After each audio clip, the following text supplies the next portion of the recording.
cette tendance de marché qui ne sait vraisemblablement pas tout à fait dans quel sens partir. Bonjour Cédric, bonjour à tous. C'est vraiment ça, on construit et on déconstruit.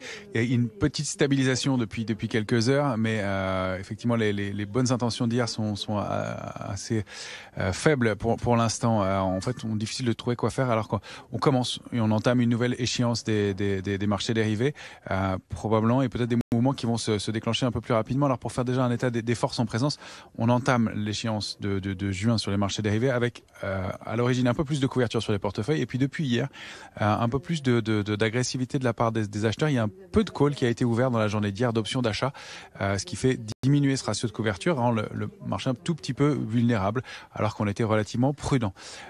Du côté du futur CAC 40, la position ouverte globalement, eh bien, depuis deux échéances, donc depuis les mois d'avril et mai, a augmenté dans un mouvement baissier.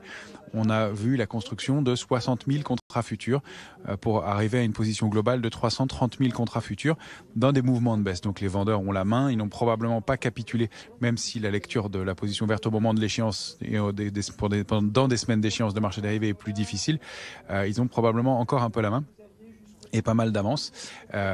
Donc pour l'instant, c'est plutôt à leur faveur. Alors hier, il y a eu un petit frémissement puisqu'on a monté, on a progressé dans la séance d'hier et le nombre de contrats futurs a augmenté aussi, ce qui peut être à la faveur des acheteurs. Donc de 2000 contrats futurs, c'est assez faible pour l'instant, mais peut-être un petit intérêt acheteur. Donc graphiquement et techniquement, on évolue à mon sens dans un trading range qui a pour borne basse 6139, 6160 et comme borne haute 6326 points, 326,5. On est à l'intérieur de ces deux niveaux-là et pour l'instant, difficile d'en sortir, difficile de détecter des intérêts forts. Ce qu'on remarque, c'est que eh bien, si on arrive à déborder 6326, c'est un des niveaux sur lesquels les vendeurs avaient pris la main. On pourrait accélérer un peu et aller chercher une borne importante qui est 6398 points.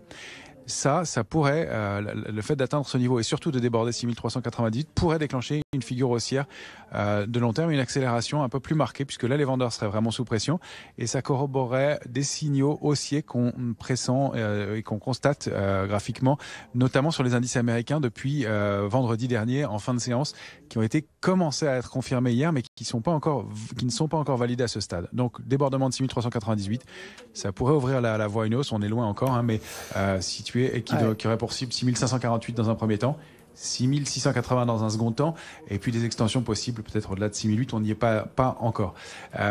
On détecte en intraday et en très court une petite ligne de tendance haussière qui s'est mise en place depuis le 14 mai avec donc un point d'inflexion pour nous qui est 6205 points. Donc l'alerte intraday donnée si on rompt 6205 points et là on retourne vers le bas du range que je vous ai donné.